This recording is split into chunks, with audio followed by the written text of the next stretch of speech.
BJP ನಾಯಕರಿಗೆ ಅಡ್ಡ ಮತದಾನ ಅನ್ನೋದು ಮೊದಲೇ ಗೊತ್ತಿತ್ತ?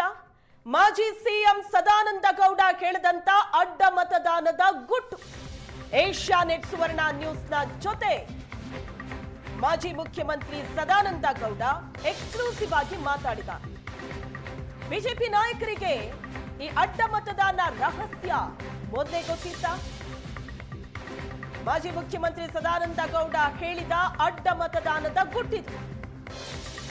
ಬಿಜೆಪಿ ಶಾಸಕರ ಅಡ್ಡ ಮತದಾನ ಮೊದಲೇ ಗೊತ್ತಿತ್ತು.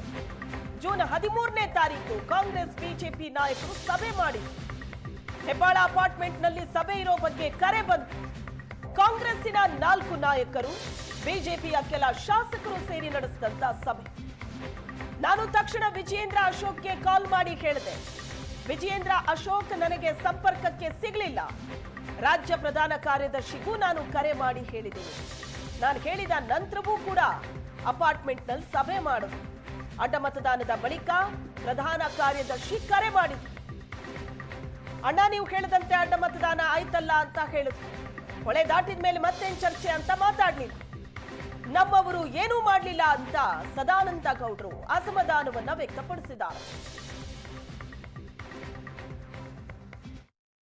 3-4 ದಿನಗಳಿಂದ ರಾಜ್ಯ ಬಿಜೆಪಿಯಲ್ಲಿ ಕ್ರಾಸ್ ವೋಟಿಂಗ್ದೇ ಚರ್ಚೆ ಆಗ್ತಾ ಇದೆ. ಯಾರು ವೋಟ್ ಹಾಕಿದ್ದಾರೆ ಅದರ ಬಗ್ಗೆ ಸಮಿತಿಯನ್ನು ಕೂಡ ರಚನೆ ಮಾಡಲಾಗಿದೆ. ಸಮಿತಿ ಅದಕ್ಕೆ ಉತ್ತರ ಸಿಗುತ್ತೋ ಬಿಡುತ್ತೋ ಗೊತ್ತಿಲ್ಲ. ಧರ್ಮಸ್ಥಳದ ಆಣೆ ಪ್ರಕರಣ ಸ್ವತಃ ರಾಜ್ಯಾಧ್ಯಕ್ಷರು ಹೇಳಿದರು ಧರ್ಮಸ್ಥಳಕ್ಕೆ ಹೋಗಬೇಕು ಅಂಥೇಳಿ. ಕೆಲವರು ಅದಕ್ಕೆ ವಿರೋಧವನ್ನು ಮಾಡಿದರು. ಆದರೆ ಇದೆಲ್ಲದರ ಮಧ್ಯೆ ಭಾಳ ನೇರವಾಗಿ ಮಾತನಾಡುವಂಥ ಡಿ.ವಿ. ಸದಾನಂದ ಗೌಡರು, ಮಾಜಿ ಮುಖ್ಯಮಂತ್ರಿಗಳು, ಅವರು ನಮ್ಮ ಜೊತೆ ಇದ್ದಾರೆ. ಸರ್, ಕೋರ್ ಕಮಿಟಿ ಸದಸ್ಯರಿದ್ದೀರಿ ನೀವು. ಮಾಜಿ ಮುಖ್ಯಮಂತ್ರಿ ಆದ ಕೆಲಸ ಮಾಡಿದವರು.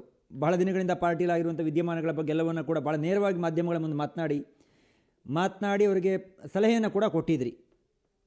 ಇಷ್ಟೆಲ್ಲ ಕೊಟ್ಟಿರುವ ಸದಾನಂದ ಗೌಡರು ಕ್ರಾಸ್ ವೋಟಿಂಗ್ ಆಗ್ತಾ ಹೇಳೋದು ಗಮನಕ್ಕಿರಲಿಲ್ವಾ ಅಂತ? 13ನೇ ತಾರೀಕಿನ ಸಾಯಂಕಾಲ ಸುಮಾರು 7-7:30 ಗಂಟೆ ಹೊತ್ತಿಗೆ, ನಾನು ಯಾರ್ದು ಹೆಸರು ಹೇಳಲ್ಲ ಸರ್, ಅವರದ್ದು ಹೇಳಲ್ಲ, ನಮ್ಮ ಪಕ್ಷದವ್ರದ್ದು ಹೇಳಲ್ಲ, ಪ್ರಮುಖರು ಒಬ್ಬರು ನನಗೆ ಒಂದು ಸಂದೇಶ ಫೋನ್ ಮುಖಾಂತರ ಹೇಳಿದರು.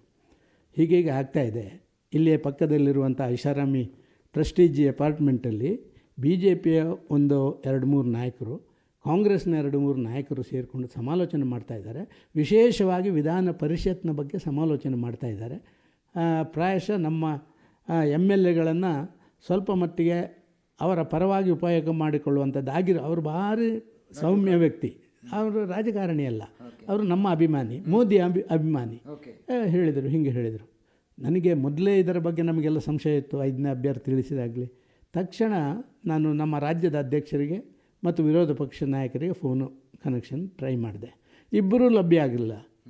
ಹಾಗಾಗಿ ನಮ್ಮ ಪಕ್ಷದ ಒಬ್ಬ ರಾಜ್ಯದ ಪ್ರಧಾನ ಕಾರ್ಯದರ್ಶಿ ನನಗೆ ಲಭ್ಯ ಆದರು. ಆ ಪ್ರಧಾನ ಕಾರ್ಯದರ್ಶಿಗೆ ಫೋನ್ ಮಾಡಿ ಹೇಳಿದೆ, ಹೀಗೊಂದು ವಿದ್ಯಮಾನ ನಡೀತಾ ಇದೆ, ಇದು ಎಷ್ಟು ಸತ್ಯ ಎಷ್ಟು ಸುಳ್ಳು ಅಂತ ನನಗೆ ಗೊತ್ತಿಲ್ಲ, ನನಗೆ ಬೇರೆಯವ್ರ ಮುಖಾಂತರ ಬಂದಿರುವಂಥದ್ದು. ಆದ ಕಾರಣ ಇದರ ಬಗ್ಗೆ ಕೂಡಲೇ ಸ್ವಲ್ಪ ಹೈ ಲೆವೆಲ್ ಇದರಲ್ಲಿ ತಗೊಳ್ಬೇಕು ಮತ್ತು ಖಂಡಿತವಾಗಿ ಇದು ನಡೀತದೆ ಅಂತ ಹೇಳೋದು.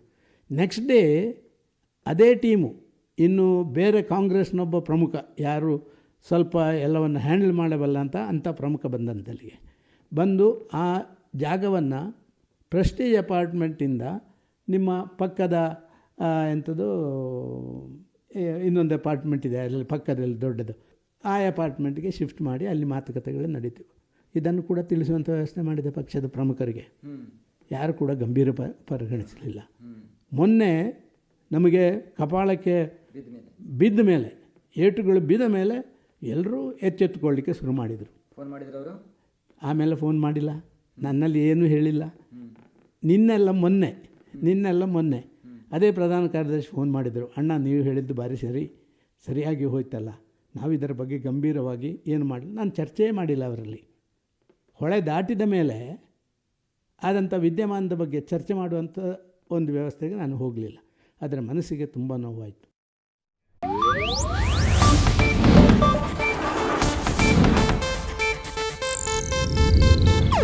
ಇದು ಏಷ್ಯಾನೆಟ್ ನ್ಯೂಸ್ ನೆಟ್ವರ್ಕ್ ಪ್ರಸ್ತುತಿ.